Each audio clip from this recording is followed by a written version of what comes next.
के संदर्भ से। और दो बातें बहुत समझने की हैं। एक होता है धर्मात्मा, एक होता है धर्मवादी। संसार में दो प्रकार के लोग हैं। एक वह है जो धर्म की चर्चा तो करते हैं, धर्म की दुहाई तो देते हैं, पर धर्म का पालन नहीं करते, उन्हें धर्मवादी कहा है। बाकी को तो कम करो, इसको हटा ही दो। और मेरा दूसरा लगा दो सीधा सीधा। हाँ,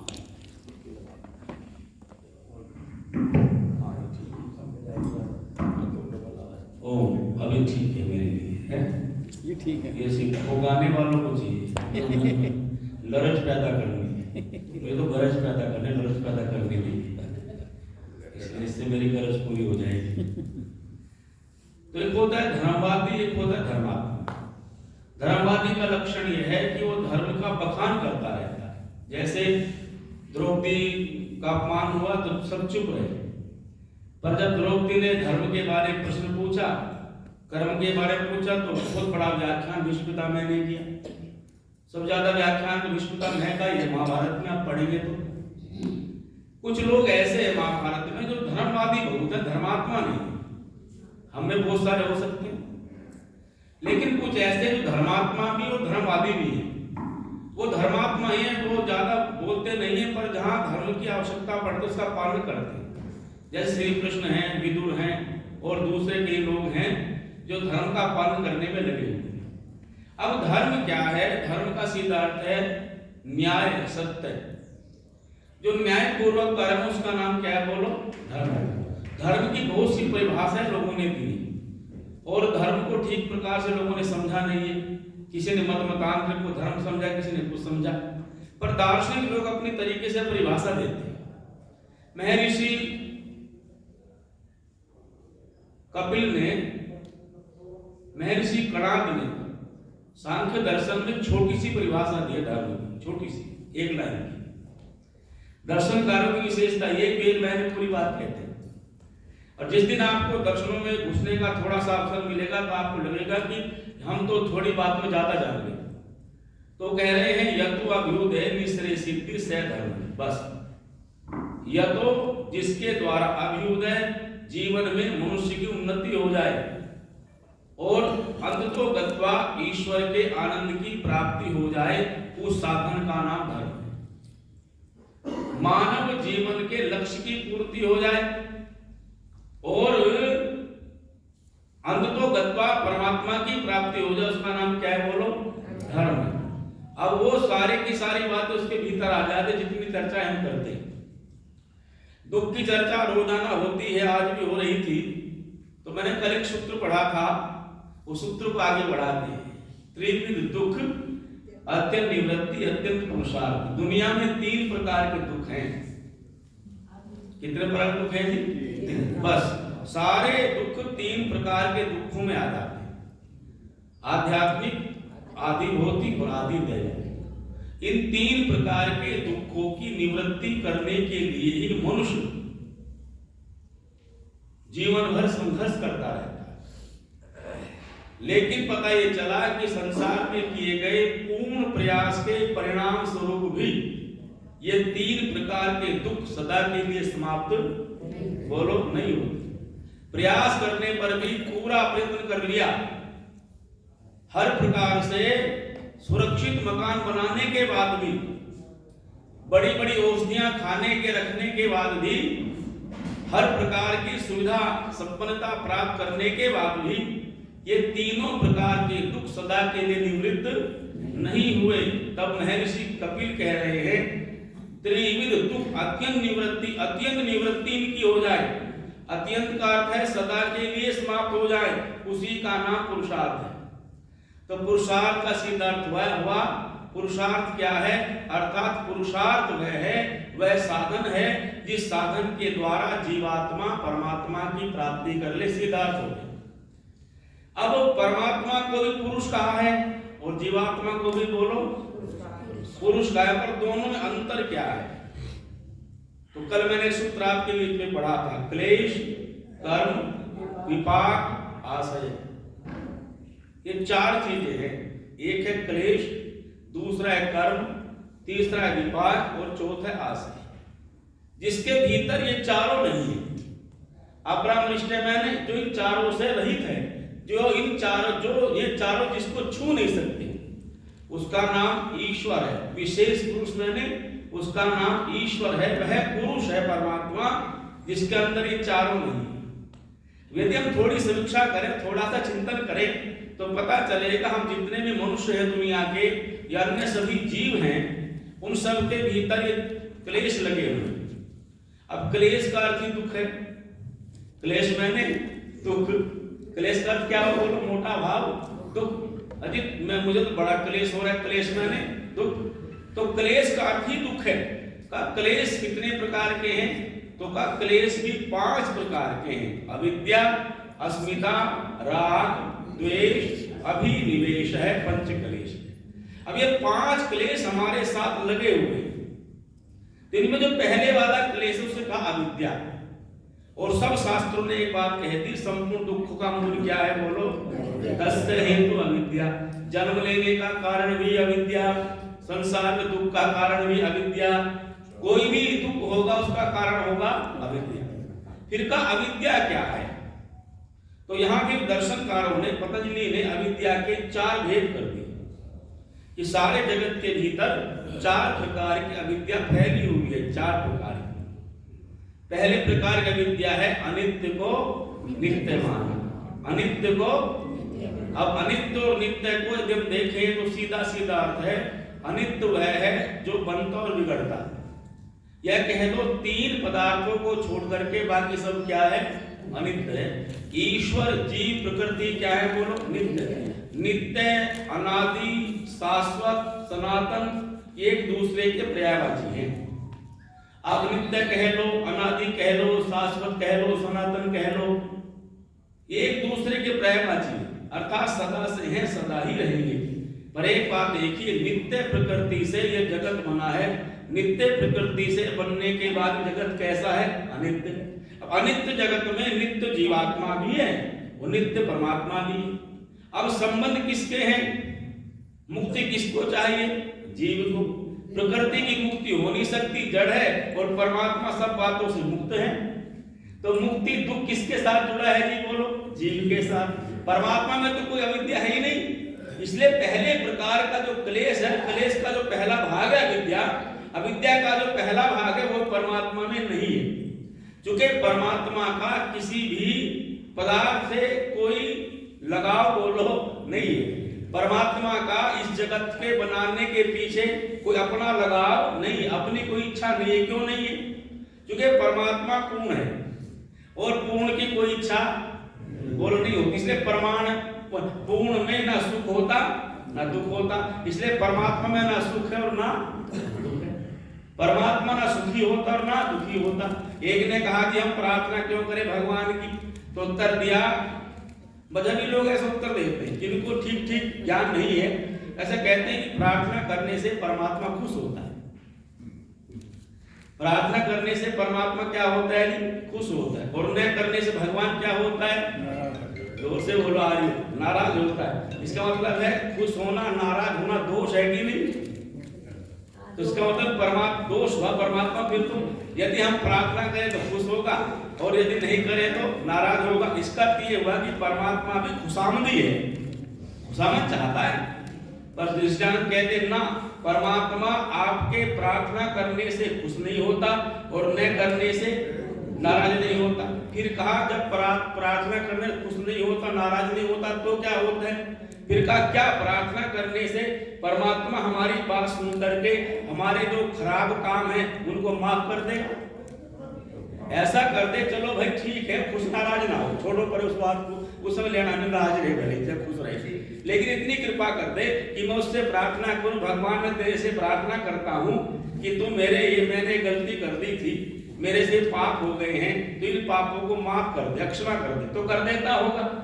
ऋषि बोले क्षमा भी नहीं करता। बोले जी आप तो अच्छे व्यक्ति हो, सब लोग तो कहते क्षमा कर देता है। आप देखो मुसलमानों को सारे कहते हैं कि सुबह से शाम तक पाप करो और तौबा कर दो, तौबा करते ही माफ। और देखो हमारे पुराने भाइयों ने कितनी श्रद्धा अपना ली। आप भगवान को तो छोड़ो, भगवान ने ऐसे ऐसे दुनिया में ऐसी चीज बना दी कि भगवान तक जाने की जरूरत नहीं है, भगवान से भी कहने की जरूरत नहीं है। पाप माफ कराने के लिए ईश्वर को टोकने की आवश्यकता बिल्कुल नहीं है। और बोले कहीं मत जाओ, गंगा में चले जाओ, कहीं मत जाओ, गंगा तक जाओ, माफ हो जाएंगे। और यदि ऐसा भी हो जाए कि वो हम तो दूर नहीं गंगा से, हम तो जा सकते हैं आसानी से, गढ़मुक्तेश्वर चले जाओ, दूर नहीं जाया जाए तो, हरिद्वार भी दूर पड़ता है तो नजदीक है, तो कहते हम तो गंगा के रहते ही हैं, तो आपको तो दिक्कत नहीं, सुबह शाम तक करो, शाम को नहाओ, समाप्त, फिर अगले दिन फिर लग जाओ। कहा कि बहुत दूर जो लोग रहते हैं गंगा से, क्या करें? बोले उनके लिए भी साधन है, गंगा गंगा योग बुनियाद योजना नाम सतेरपी। बोले जो 400 कोस दूर से भी गंगा गंगा कह देगा, उसके भी 7 जन्म के तो खत्म हो जाएंगे। अच्छा मुझे बताओ, यदि ऐसा होता हो फिर पाप करने की प्रवृत्ति बनी रहेगी नहीं बनी रहेगी? मैंने एक दिन इस पर चिंतन किया, बनेगी तो ज्यादा बढ़ेगी, बढ़ जाएगी, यदि माफ होंगे ज्यादा बनेगी। तो मैंने एक दिन चिंतन किया इस बात पर, आप भी चिंतन करना। यदि ऐसा माना जाए, ऐसा मान लिया जाए कि गंगा में नहाने से पाप समाप्त हो जाए, तो पाप का फल क्या है जी? दुख। तो फिर दुख तो नहीं होने चाहिए नहाने वालों को, पर पता चलता दुख फिर भी होता है। इसका अर्थ है कि पाप माफ होते नहीं, पाप कटते नहीं। अच्छा कई बार ऐसा सोचो कि जल का जो स्वभाव होता है, इसको टेक्निकल रूप से समझिए बात, इसको बिल्कुल टेक्निकल रूप समझिएगा कि जैसे आप ने कोई मंत्र पढ़ा और मंत्र पढ़ करके कहा चलो हवन कुंड की अग्नि जल रही है, और मैंने मंत्र पढ़ लिया, तो मंत्र पढ़ के आपने हवन कुंड की अग्नि में अपनी उंगली रखी, तो जलेगी नहीं जलेगी? बोलो, जोर से बोलो। और आपने बिना मंत्र पढ़े चूल्हे की अग्नि में रख दी, इसका अर्थ है कि अग्नि का स्वभाव है जलाना। आप उसमें जो भी डालोगे जलाएगा, स्वभाव उसका। वह जल का स्वभाव क्या है? बोलो, धोना। अब ध्यान दे, सुनना, धोना है कि नहीं? जैसे अग्नि जलाती है वैसे जल। अब मान लो गंगा पाप धोती होगी और हम जब डुबकी लगाते तो हमारे साथ पाप और पुण्य दोनों है कि एक है? जोर से बोलो। और जब डुबकी लगे तो गंगा एक को धोएगी, दोनों को धोएगी? अरे सोच के देखो, कल्पना करो, तुम्हारा विचार करो, यदि धोती भी हो तो। मैं बोलती हूँ, वो कहते हैं ना कि लिखे हुआ है कि जो मतलब अनजान में हो जाए, पहले सुन ले, वही मतलब हो जाता है। आप बात में बोल लेना, बोलना नहीं, पहले पूरा व्याख्यान सुन लो तब निर्णय करो। आप अपना भी विचार, अपने इस विचार थोड़ा हटाकर सुनते जाओ। अब देखिए मैं निवेदन कर रहा हूँ कि यदि आप गंगा में नहाए और मान लो कि पाप धोती है तो पुण्य भी धोती है कि नहीं? और जब पाप और पुण्य दोनों धोए गए तो फिर आपके पास क्या बचा? तो इसका मतलब ये है कि ये सब क्या है? तो कल्पनाएं मात्र है। सदानंद से कहा कि यदि हम उपासना करते हैं, भक्ति करते हैं, प्रार्थना करते हैं भगवान की, और भगवान उसका जो है माफ तो करता नहीं, तो फिर क्यों प्रार्थना करें, फिर क्यों भक्ति करें, क्यों उपासना करें, क्यों स्तुति करें? प्रार्थना फिर फल क्या होगा? तो सदानंद ने जो उत्तर दिया, उत्तर उन सब लोगों के ऊपर एक प्रहार था जो उपासना को ठीक प्रकार समझ नहीं पाए और जो उपासना की सही पद्धति को दुनिया के सामने रख नहीं पाए। इसने एक वाक्य कहा था, पाप का किए गए कर्म का फल तो सबको भोगना पड़ेगा, भक्त को भी और अभक्त को भी। फिर भक्ति करने का फल ये है कि भक्ति करने से आत्मा का बल बढ़ता है, और आत्मा का बल बढ़ने का परिणाम क्या होगा? बोले परिणाम ये होगा, पहाड़ जैसा कष्ट भी आ जाए उसको सहन करने की ताकत आपके भीतर आ जाएगी। ये फल, ये शक्ति आपको मिलेगी कि आप जो है बड़े से बड़ा पहाड़ जैसा कष्ट भी आ जाए। फिर कहा क्या करें? होगा फिर? बोले देखो, परमात्मा को जरूरत बिल्कुल नहीं, क्या उसकी भक्ति करो। अच्छा बोलो, क्या भगवान को जरूरत है कि लोग मेरी भक्ति करें? क्यों नहीं? क्योंकि परमात्मा पूर्ण है। ध्यान देना, जब आपको लगे कि ऐसी आवश्यकता हो सकती है तो पूर्ण शब्द को याद करना। पूर्ण कहने के बाद भी हम भगवान को पूर्ण मान नहीं रहे, हम पूर्ण कह रहे हैं। अब सारे मंदिरों में रात को रोजाना शाम को आरती होती, रोज कहते तुम पूर्ण परमात्मा अंतर्यामी, कहते नहीं कहते? बोल, तुम पूर्ण, तुम अंतर्यामी। फिर भी दीपक दिखा रहे हैं, फिर भी भोग लगा रहे हैं, और जानते हैं मूर्ति भी पूर्ण है और परमात्मा बोलो कौन है? अच्छा मूर्ति किसमें पूर्ण है? मूर्ति जड़धन पूर्ण है, परमात्मा ज्ञान में पूर्ण है, दोनों पूर्ण है। फिर भी पूर्ण को क्या माने बैठे? अपूर्ण। फिर कहा फिर उपासना क्या लाभ होगा, क्यों भक्ति करें? बोले देखो, यदि किसी व्यक्ति को ठंड लगी हो ना, शीत से आतुर कोई व्यक्ति है, ठंड लगी हो किसी व्यक्ति को, तो अग्नि के पास जाता है। अग्नि का स्वभाव क्या है बोलो? सर्दी को दूर कर देना। जैसे शीत से आतुर व्यक्ति अग्नि के पास जाकर के अपनी शीत दूर करता है, वैसे ही जीवात्मा परमात्मा के सानिध्य में जाकर के उसके आनंद की प्राप्ति करता है। ये उसकी भक्ति का फल है, ये इस ईश्वर की उपासना का फल है। कहा परमात्मा किसी के, अच्छा फिर एक बात, किसी के कर्मों के फल को परमात्मा माफ नहीं करता। क्यों? जो जैसा करता है उसका वैसा फल। इसका नाम न्याय है। तो न्याय करना ही धर्म है। तो परमात्मा धर्म का काम करता है, परमात्मा तो न्याय करता है। इसलिए कहा जितने भी सुख दुख जीवन में है वो हमारे कर्मों का फल है। और कर्मों के पीछे विद्या और अविद्या दोनों खड़ी है। या तो कर्म अविद्या से के कारण से होगा, अर्थात गलत कर्म, और विद्या लेके तो कर्म कैसा होगा? ठीक होगा। तो दुनिया में जितने भी हम लोग हैं पहले प्रकार की अविद्या से ग्रसित है। और अविद्या का पहला लक्षण है अनित्य को नित्य मानना। और नित्य को बोलो, अच्छा नित्य क्या है? नित्य ईश्वर, नित्य जीव, नित्य प्रकृति। अच्छा ईश्वर और जीव को छोड़ करके, प्रकृति को छोड़ करके बाकी सारा जगत क्या हुआ? अनित्य। अब ध्यान देना, अनित्य जगत में नित्य जीवात्मा का अनित्य संबंध है। इस बात को ध्यान देना, अनित्य जगत में नित्य आत्मा का अनित्य संबंध है। और नित्य आत्मा का नित्य परमात्मा से बोलो नित्य संबंध है। अब ध्यान देना, अब ये दुनिया में जितने हमारे संबंध बने ये सदा से थे या एक जन्म के हैं? अब ध्यान देना कि हम यहाँ इस समय जी रहे हैं सभी जगत में, यहाँ रह रहे हैं गाजियाबाद में आसपास में, तो वहाँ हमारे संबंध है। हमारा पुत्र है, हमारी पुत्रियां हैं, किसी की कोई पत्नी है, कोई किसी का पति है, कोई किसी का बेटा है, कोई किसी की माँ है, कोई किसी का भाई है, कोई किसी का बंधु है, कोई किसी का रिश्तेदार है, कोई किसी का स्वामी है, कोई किसी का नौकर है। और यहाँ से व्यक्ति मर जाए, शरीर छोड़ दे, तो बोले संबंध समाप्त होगा कि फिर भी रहा? जोर से बोलो, ठीक से बोलो। संबंध रहेगा। कैसे कैसे रहेगा? शरीर का संबंध है, शरीर की। ये तो लंबी नहीं छोटी बात है यार, आप लोग समझे बैठे, आप समझते नहीं हो बात। जल्दी कर दो उत्तर देने में, ये दिक्कत है आपकी। भाई ये शरीर मैंने छोड़ दिया तो मेरा आप संबंध रहा कि या खत्म हो गया? सीधी बात बोलो, भाई को रहेगा? कहाँ रहेगा बताओ? हमारा संबंध रहेगा ही नहीं।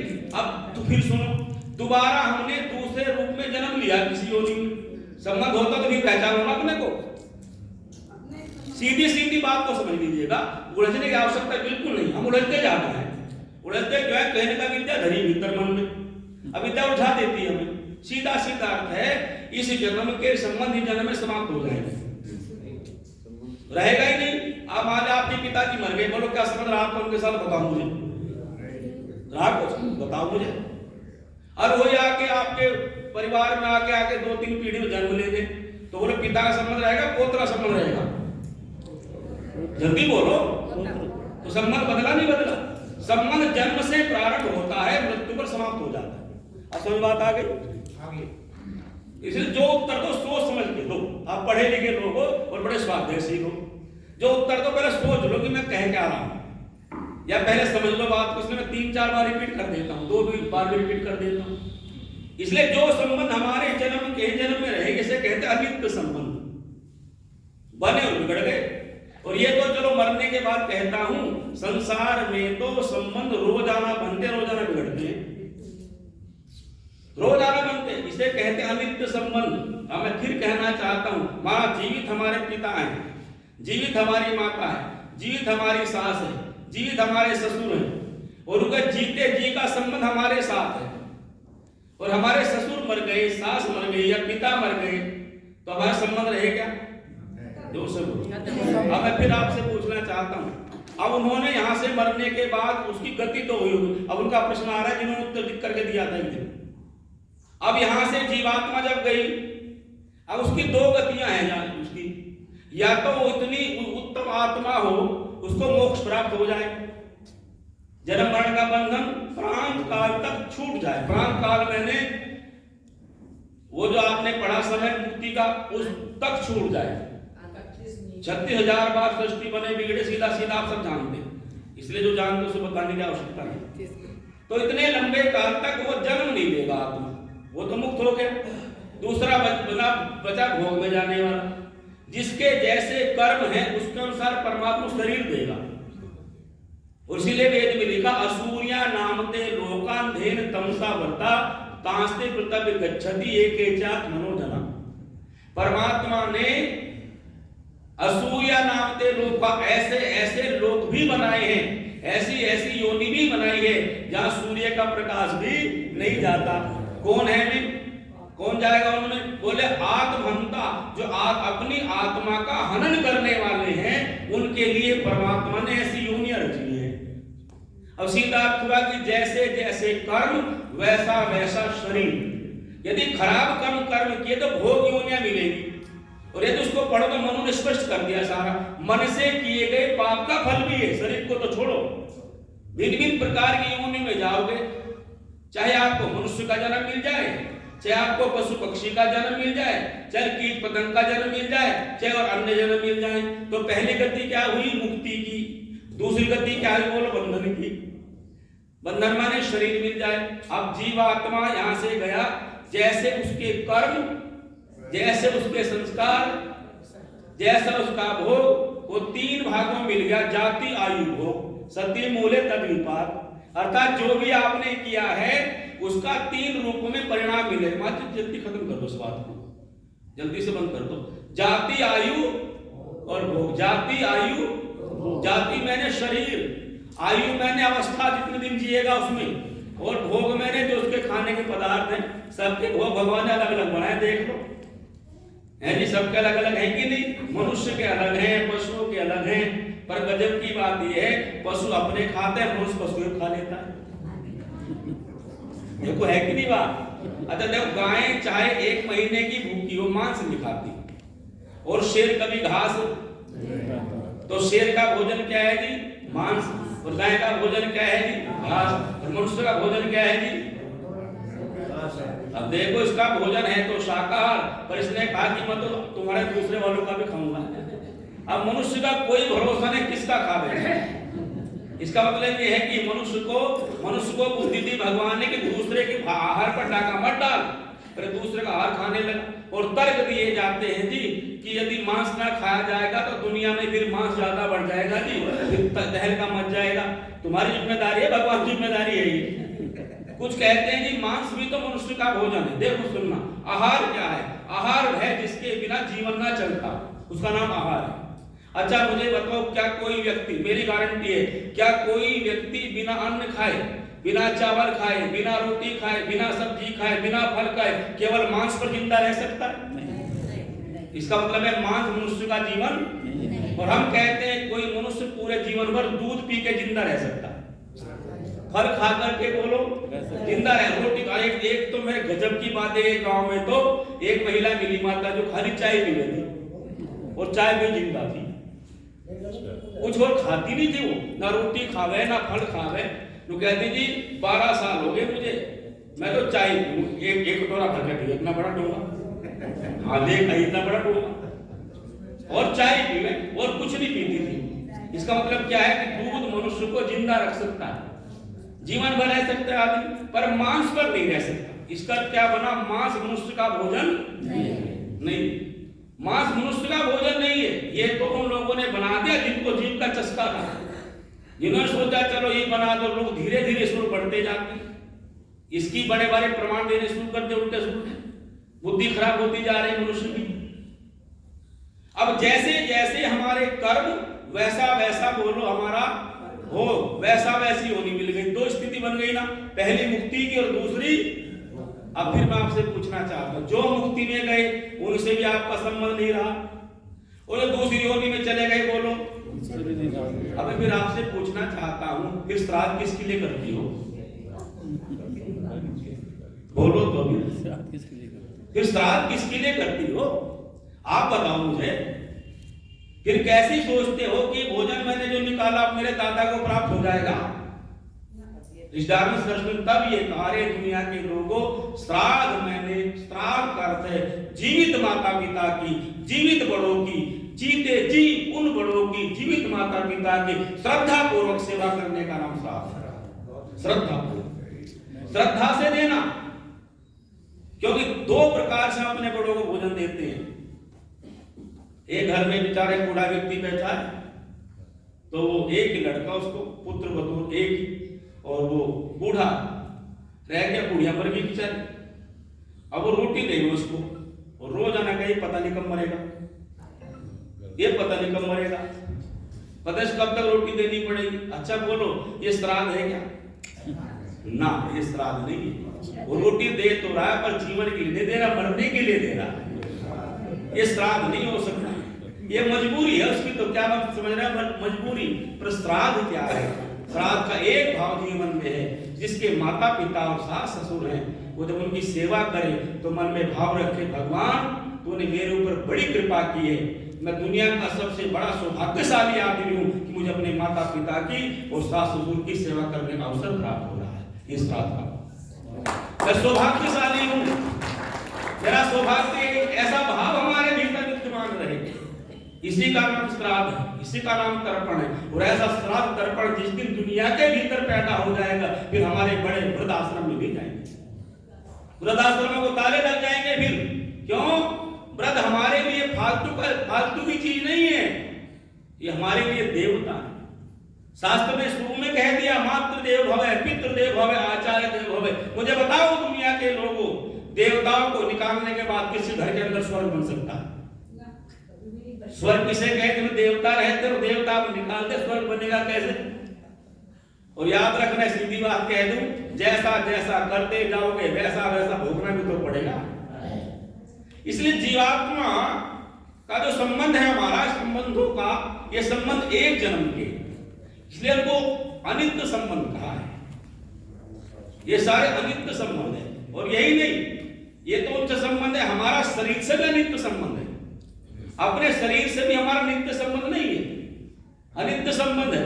पर अनित्य संबंधों में नित्य बुद्धि कर लेना और ये सोच लेना कि ये सारे रिश्ते मेरे साथ सदा रहेंगे, ये सारी सामग्री सदा मेरे साथ रहेगी, मैं इसका मालिक हूं, ऐसी बुद्धि कर लेने का नाम ही क्या है? बोलो, अविद्या। ऐसी बुद्धि करने का नाम क्या है? अविद्या। फिर क्या करें? तो वेद ने कह दिया, तेन त्यक्तेन भोगिता, तुम त्याग पूर्वक भोगो।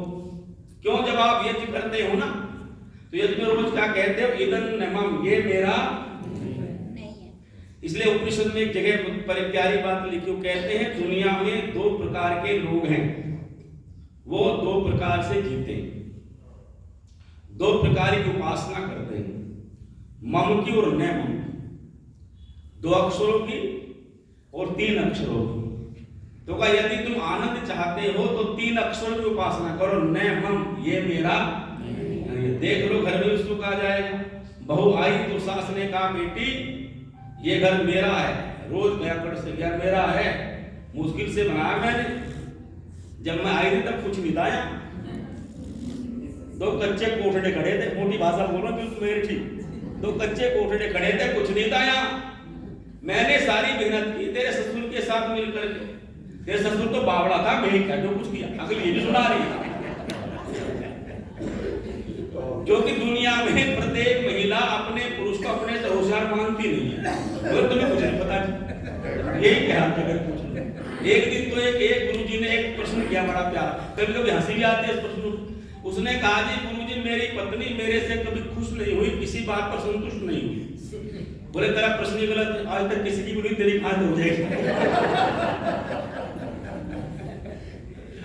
वो तेरा प्रश्न ही गलत है, वहां तक किसी को ही नहीं। तो ऐसी ऐसी बातें लोग कहते रहते। ये घर मेरा है, मैंने सजाया इसको बनाया है, ध्यान देना, ये ना हो जाए वो ना हो जाए। रोज कहे, सुबह शाम 3-4 बार दिन में कहे। अब बहू सुन सुन के परेशान होगी। एक दिन बहू ने कहा, माता तुम यहाँ पैदा हुई थी? बोले ना पैदा तो नहीं जैसे थी वही वैसे आई थी। अब उसको हाथ बढ़ा बोले बता जैसा तेरा घर वैसा मेरा घर है कि नहीं। अब दोनों में द्वंद पैदा हो, कहे मेरा घर, वो कहे मेरा घर, है ना मेरे मेरे तकरार, ये मेरे मेरे की तकरार है। पर दूसरे घर में बहू आई तो सास ने बहू को कहा बेटी देख आज से घर तेरा है। ये बात मैं क्यों कह रही हूं तुझे, जिस दिन मैं इस घर में आई थी मेरी सास ने भी यही कहा था बेटी ये घर आज से तेरा है, तो अच्छा करेगी तो अपना और बुरा करेगी तो अपना। बहू कहते नहीं माता जी घर तो आपका ही है। अब सास भी कहती है घर आपका और बहू कहती है घर आपका। बोलो सुख है कि नहीं। इसलिए कहा इधर ने मम्मी सुख है, इधर मम्मी जीना सीखो, मेरा मेरा क्यों करते हो। इसलिए यज्ञ में जहां भी देते हो इधर न मेरा नहीं भगवान ये सब कुछ, पर आप खाली मुंह से बोलते हो दिल से नहीं बोलते। मुंह से बोलते हो दिल से हाँ तेरा तुझ अर्पण क्या लागे मेरा। और जब दक्षिणा चढ़ानी पड़ी तो ऐसे पैसे ले जो दुनिया में चलते नहीं थे। हाँ वो ऐसे सिक्के चढ़ाए और कहे चल गया आज तो। कहां चला, बोले भगवान की आरती में चढ़ा। देखो किसको धोखा दे रहे भले आदमी, जरा सोचो तो सही। हम लोग तो विचित्र प्रकार के प्राणी हैं। एक दिन एक वो माता जी दीवा जला रही भगवान को मूर्ति के सामने, डालडे घी का, हाँ डालडे का। मेरा डालडे क्यों जलाती है, बोले तुझे थोड़े पता है, तुम लोग क्या करो उसका। सच तो कह रही है वो, सच्ची वो सच्ची किसे थोड़े पता। एक दिन विचित्र मेरे साथ घटती से घटना है। मैं गांव में था तो पड़ोस में वो हमारी भाभी लगती रिश्ते में, तो उसमें मंदिर में जा रही थी तो लोटा पानी का उसमें 4-5 बूंद दूध की ऐसी ले जाती है, वो लेके जा रही। मैंने कहा इसमें क्या है, बोले आप मेरी मजाक करो। मैंने मजाक नहीं करना, दिखा दो क्या क्या सामान लिया है। तो लोटा और हल्दी चावल वगैरह वगैरह, तो लोटे में सारा पानी 1.5 किलो, बड़ा लोटा 1.5 किलो और 4-5 बूंद दूध की। धोखा करती भगवान के साथ, जिसे भगवान मानती हो उसके साथ धोखा। सारा का सारा दूध पानी, दूध है ही नहीं। उसने जो बात कही मुझे आज तक याद है, बोले बेकार ही जाएगा। तो पता तो तुम्हें सारा है, सब जानते हैं। इसलिए विश्रांत कह रहे हैं प्रत्येक आत्मा पाप और पुण्य का जानने वाला है। पर तुम जानते हो, पर अभ्यास में आ गया तुम्हारे अभ्यास। याद रखना हमारे यहाँ शब्द तो वही रहे पर हमारी विधि बिगड़ी है। शब्द था चढ़ाना। मंदिर में जा रहे हो, क्या करने जा रहे हो, जल प्रसाद चढ़ाने, फल चढ़ाने, चढ़ाना शब्द था। मैं सबसे पूछता हूँ जरा इस भाव से कहने इस बात को, जब आप ऐसे जल को ऐसे करते गिराते हो, वो गिरता है कि चढ़ता है? और आप सब क्या प्रयोग कर रहे हो? याद रखना हम लोग चढ़ाते ही थे। चढ़ता केवल यज्ञ में है, चढ़ता ऊपर को है, गिरता नीचे को है। हम यज्ञ में ही चढ़ाते थे, फल भी, प्रसाद भी, घी भी, साकल में भी, औषधियां भी, वनस्पतियां भी, और जो जो चढ़ता था यज्ञ में वो सबको प्राप्त होता था। इसलिए का यज्ञ वही काम दुख है। हम यज्ञ करना छोड़ दिया, चढ़ाना नहीं भूले। शब्द तो रहे हमारे वही, पितृयज्ञ शब्द तो रहा, पितृयज्ञ करना भूल गए। श्राद्ध याद तो रहा, श्राद्ध तर्पण, पर करने होता लगे। श्राद्ध किसका करना चाहिए था, तर्पण किसका करना चाहिए था, जीवित का। करने कब लगे? जीते जी रोटी नहीं देंगे तुझे, मरने के बाद देंगे। जीते जी भूखा है, मरने पर चलना। जहां जाएगा वहां खाएगा, तो तुम्हारे थोड़ी खाएगा। तब का अविद्या का पहला लक्षण है अनित्य को नित्य माना, नित्य को बस समझ में आ गई। सारा जगत अनित्य है और परमात्मा क्या है, बोलो नित्य। इस जगत में अनित्य बन करके रहो। जैसे कह रहे थे ना आज सुबह भी, किराएदार बन करके रहो। किराएदार, मालिक मत बनो। मालिक तो सबका परमात्मा है। यदि मालिक बन जाओगे तो फिर छूटेगा नहीं आपसे। आप संसार में रहते हुए भी ये अनुभव करो कि ये सब परमात्मा का है, ये सब भगवान का, ये मेरा नहीं, ये सब उसी का है। मुझे लिप्त नहीं होना। ये जो मकान दुकान ये भी भगवान की है, आगे बच्चों काम आएगी, मेरे इसमें क्या, मैं लेके थोड़ी जाऊंगी। पर अपनी वृत्तियों को थोड़ा धीरे धीरे धीरे धीरे हटाना प्रारंभ करो। घर में रहते भी वैराग्य का अभ्यास करो। घर में रहते भी ये मान लो सब पदार्थ नित्य हैं, शरीर मेरा ये भी अनित्य है, ये भी एक दिन छूट जाएगा मेरे से, फिर मैं किसका लालच करूं, किसको अपना मानूं, किसके लिए रहूं। इसलिए स्थित प्रज्ञ व्यक्ति की परिभाषा दी है कृष्ण ने, सुख दुख समेत लाभा लाभो जाए। स्थित प्रज्ञ तो वही है जो सुख में दुख में लाभ में हानि में जय में पराजय में सब में बराबर बना रहे। और कब बनेगा? जब उसकी भीतर ये बात आ गई सब क्या है बोलो, अनित्य है। राम को राज तिलक हो रहा था, कल तेरा राज तिलक होगा। अगले दिन प्रातःकाल राम वन में जा रहे हैं, राजा बनना था, राज तिलक मिलना था, राजभाई वस्त्र पहनने थे, भव्य कपड़े पहने खड़े, वल्कल वस्त्र, पैरों में चप्पल भी नहीं है। अब देखो जो राजा है तुरंत जो नगरीय था वो वनवासी हो गया। और जब राम जा रहे हैं तो गजब की बात ये लिखी वाल्मीकि ने कि राम के चेहरे पर कोई उदासी नहीं है, राज छोड़ने का कोई गम नहीं है। क्यों? इसका कहते हैं स्थित प्रज्ञ। राज पाने का सुख नहीं और जाने का गम नहीं। राज भी तेरा था, वनवास भी तेरा, हमें तो अपना कर्म कर रहा है बस। इसलिए कहा अनित्य को नित्य मान लेना, नित्य को अनित्य मान लेना ही पहले प्रकार की अविद्या है। और दूसरी अनात्मा को आत्मा और आत्मा को अनात्मा। जिनमें आत्मा नहीं है उनमें आत्मा मान लेना, और जिनमें आत्मा है उनमें आत्मा न मानना। जैसे जितनी मूर्तियां हैं बोलो उनमें आत्मा है क्या? परंतु मानने वाले क्या मान बैठे? उनको आत्मा मान बैठे। जड़ को चेतन मान बैठे, चेतन को जड़ मान बैठे। असली मूर्ति कौन सी है फिर? असली मूर्ति है जो परमात्मा ने बनाई।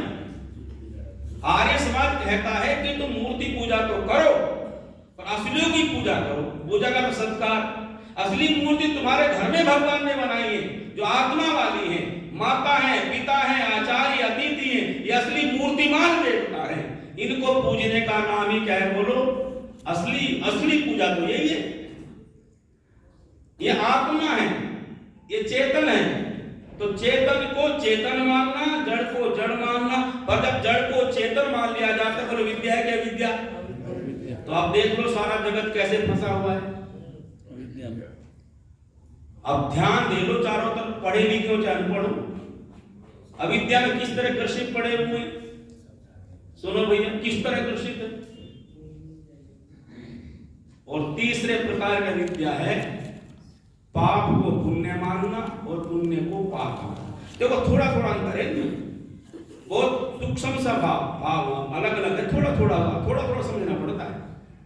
अब जैसे पाप और पुण्य है, देखो पाप और पुण्य में कितना सा भेद है। जैसे कोई व्यक्ति गंगा पे स्नान करने के लिए गया तो उसके मन में है कि मैं पुण्य करूं, तो उसने पुण्य क्या समझा कि थोड़ा सा पत्ते लो, थोड़े फूल लो, थोड़ा अन्न रखो और वो गंगा में प्रवाहित कर दो। ये क्या है बोलो? पुण्य है। अब सब जने बताओ, उसने पाप किया कि पुण्य किया? पाप किया। क्यों? जल को दूषित करना क्या है? पाप है। बस किया किस लिए था? पुण्य के लिए। हो गया क्या? पाप। इसलिए पाप को पुण्य मानना, पुण्य को पाप मानना, यह विद्या है। और अंतिम है, ये गहरी बात है, वो अंतिम वाली, अपवित्र को पवित्र मानना और पवित्र को अपवित्र मानना। ये योग में जब व्यक्ति भीतर प्रवेश करेगा तब इसकी स्थिति पैदा होगी। ये शरीर अपवित्र है, शरीर में कोई भी चीज पवित्र नहीं है। आप 4 दिन नहाने को पास नहीं बैठेगा आपके, पर शरीर को पवित्र मान लेना और आत्मा को पवित्र मान लेना। शरीर को पवित्र मान करके इसी के पीछे दौड़ना, इसी की वासना में भटकते रहना, इसी के रूप में पड़े रहने का नाम क्या है बोलो? अविद्या है। इस 4 प्रकार की अविद्या से सारा समाज ग्रसित हो रहा है। और ये चारों प्रकार की अविद्या जो है ये जीव में तो हो सकती होती है पर परमात्मा में नहीं। इसलिए परमात्मा अविद्या रहित है। अविद्या फिर अस्मिता है। राग, द्वेष और अभिनिवेश, इन्हें 5 क्लेश है। पहले आप अस्मिता को बाद में कहेंगे, पहले आप राग, द्वेष और अभिनिवेश को समझ लें। राग क्या है? हम सब रागी हैं यहाँ, है कि नहीं? बाबा ओम प्रकाश, हम सब क्या है जी? रागी हैं। क्यों? हम सबके भीतर राग है। राग किसे कहते हैं? सुखानुसई राग है। सुख भोगा और सुख भोग करके बार बार उसे भोगने की इच्छा का नाम क्या है? बोलो। राग सुख में होता है, राग कभी दुख में नहीं होता। राग कब होता है जी? सुख में। सुख भोगा बार बार, फिर वही राग परेशान करते, हाय वही सुख भोगूं, और सुख मिलना बंद हो जाए तो बोलो राग परेशान करेगा कि नहीं करेगा? आपने कोई वस्तु खाई और खा के समाप्त हो गई तो उसका राग समाप्त नहीं हुआ, चित्त में संस्कार बैठ गया।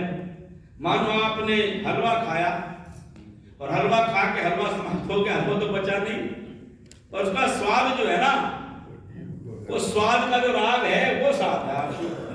तो 2-4 दिन बाद आपके मन में आया कि हलवा खाऊं, फिर तो आपने अपनी पत्नी से कहा हलवा बनाओ, उसने हलवा बनाया, खूब मेहनत करके बनाया, बढ़िया बनाया, पर वैसा नहीं बना जैसा वो था। तो कहोगे खा तो रहा हूं पर वो वैसा नहीं। इसका मतलब क्या है? खाने के बाद भी राग नहीं गया, पिछला राग फिर दुख दे रहा। इसीलिए तो पता आपको, साधु लोग क्या करते हैं? वो सारा सामान एक साथ मिला लेते हैं, नमक भी मीठा भी, बोले तो बोले राग पैदा ही नहीं होगा। अभी इंद्रियों में जो राग है ना, बड़ा परेशान करता है आदमी को। स्वामी रामचंद्र चले जा रहे थे तो जीव ने कहा नींबू लूंगी। अब नींबू कहते देखो आपके मुंह में नींबू वाले संस्कार पैदा हुए, वो जीव में तुरंत आते हैं। ये जीव ऐसी भगवान ने बनाई है कि जिसका नाम ले वैसी हो जाती है। मीठे का नाम लो मीठी, खट्टे का नाम लो बोलो एकदम खट्टी हो गई। अभी खाया भी किसी ने नींबू। एक ने मेरे से कहा कि गुड़ गुड़ कहने से मुंह मीठा नहीं होता जी, इसलिए भगवान का चर्चा करने थोड़े भगवान की प्राप्ति होती है। मैंने कहा देखो, गुड़ गुड़ कहने से मुंह मीठा नहीं होता, पर मिठास जैसे गुण तो मुंह में, वैसे ही साधना तो करेगा तब व्यक्ति जब चर्चा सुना कम से कम कुछ प्रीति तो उसके भीतर जरूर जाती होगी। तो चर्चा भी करते रहो। चर्चा में क्या नुकसान है आपका? अच्छी बात करोगे तो अच्छा बात का प्रचार होगा। तो उसने रामतीर्थ चले जा रहे थे, जीव ने कहा, जीव का राग था, राग तो विषयों का है ना, इंद्रियों का राग है, इसलिए इंद्रियां जब बाह्य मुखी हैं तो रागी हो रही है, और मन इनमें लगा हुआ है राग में इनके, तो मन के वशीभूत है इंद्रियां। तो कभी मन कर जीभ कहते ये खाऊं, आंखें कहते अच्छा देखूं, राग में लगी हुई है। अब वो नींबू का मन हुआ, संकल्प था कि नींबू नहीं खाऊंगा, पर राग था मन का, राग हो गया पैदा नींबू का, तो नींबू खरीद लिया। नींबू खरीद करके उसको आधा काट लिया और काट के जीभ के ऊपर रख दिया, ले खा तू, चल तू तृप्त हो जा। तो साधु ने बड़ा अच्छा, कई बार मैं ऐसे महापुरुषों के जीवन को देखता हूं कि वाकई जिनके जीवन में तपस्या होती और जीवन से दिखते, जिनका राग द्वेष क्रोध मानो शांति हो गया। स्वामी रामतीर्थ चले जा रहे थे तो दिन भर घूमते रहे, ऐसे कुछ काम धाम मिला नहीं, तो उधर से आए तो किसने गन्ना दे दिया।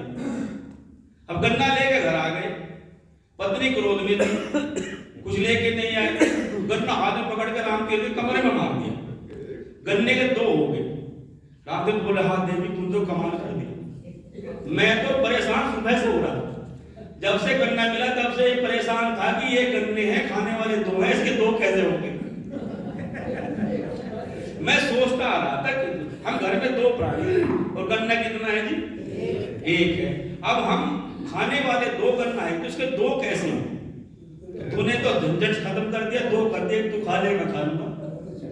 जरा कल्पना करो, वो स्थित प्रज लोग थे।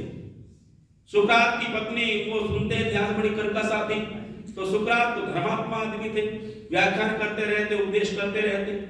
तो सुकरात बैठे नीचे, वो छत पर थी और ये प्रचार करने में लगे, अपनी बात करने में। ऐसे लोग होते, ऐसे ही बात करते थे, फिर वो करते रहते, उन्हें कोई परवाह नहीं होती किसी की, घर भाड़ बजाय जाए उनका, वो तो लगते लगे रहते।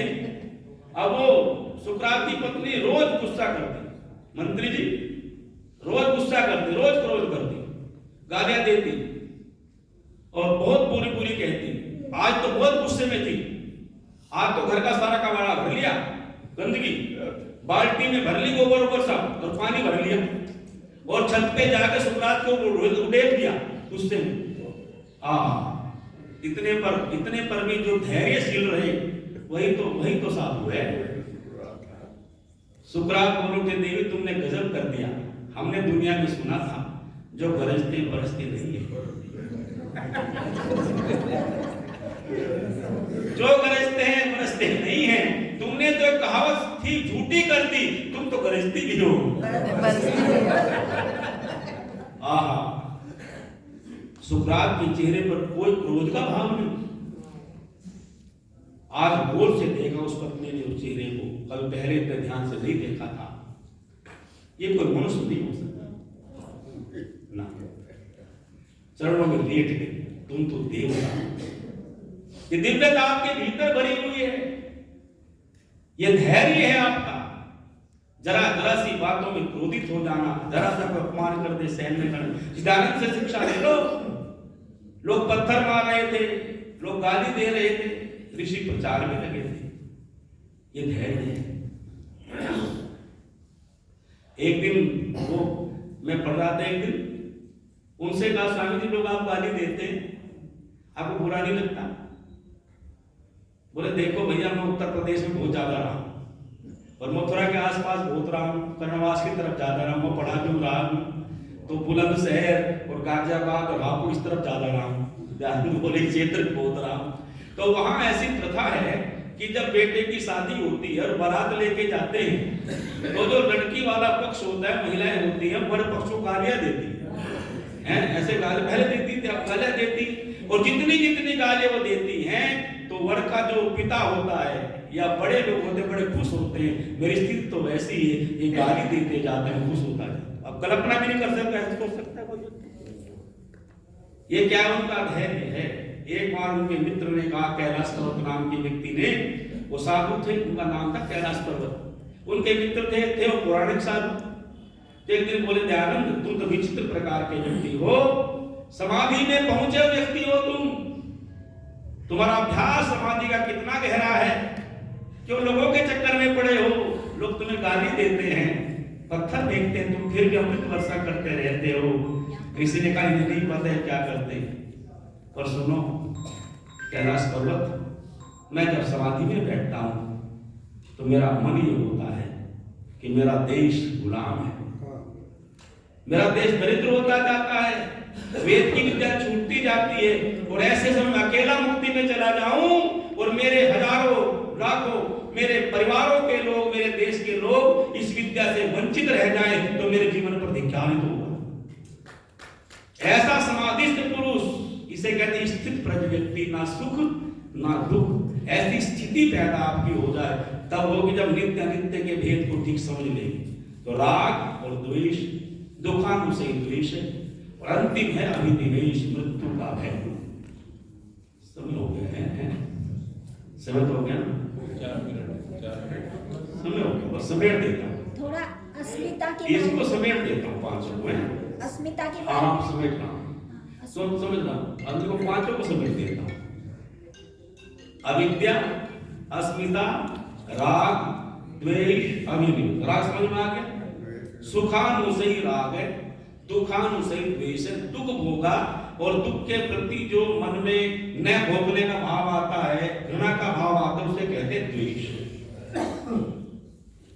और साधक के भीतर ना राग हो ना द्वेष हो। अभिनिवेश कहते हैं मृत्यु के भय को। ये सब जीवों के भीतर, अच्छा बोलो, क्या मृत्यु का भय परमात्मा में भी है? पर जो जन्म लेता है जीव के भीतर मृत्यु का भय, चूंकि जीव बार बार जन्म लेता है, बार बार मृत्यु के बंधन में आता है, बार बार मृत्यु का अनुभव करता है, और का सब रसवाही, ये मृत्यु का भय सब जीवों में एक जैसा है, मनुष्य में नहीं। अभी तो जितने भी जीव जंतु दुनिया के हैं, जो जो जन्म लेते हैं, सब में मृत्यु का भय एक जैसा है। और अस्मिता जो है, अस्मिता को थोड़ा सा गहरे समझेंगे। अस्मिता वह है जब संप्रजात समाधि में कभी कभी योग करते करते योगी बुद्धि योग को चेतन मान ले, बुद्धि को क्या मान ले? चेतन। ये बुद्धि भी चेतन है, तो बुद्धि को चेतन मानना भी अविद्या है। बुद्धि क्या है बोलो? जड़ है। अर्थात ये अविद्या आदि जितने भी 5 क्लेश हैं ये परमात्मा के भीतर नहीं है। ना परमात्मा में क्लेश है, ना कर्म है, ना कर्मों का संचय है, ना फल है, ना उसके संस्कार है। जो इनसे पृथक है उसका नाम परमात्मा है। जो इनमें डूबा हुआ है जिसके भीतर उसका नाम क्या है बोलो? जीवात्मा है। तो परमात्मा में जीवात्मा में भेद करने के लिए सूत्र दिया है।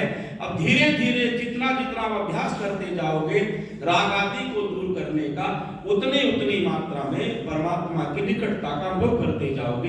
ये वो मार्ग है जिस पर चलकर ऋषि मुनियों ने परमात्मा के आनंद की प्राप्ति की।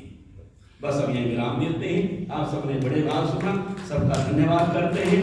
ओम शांति।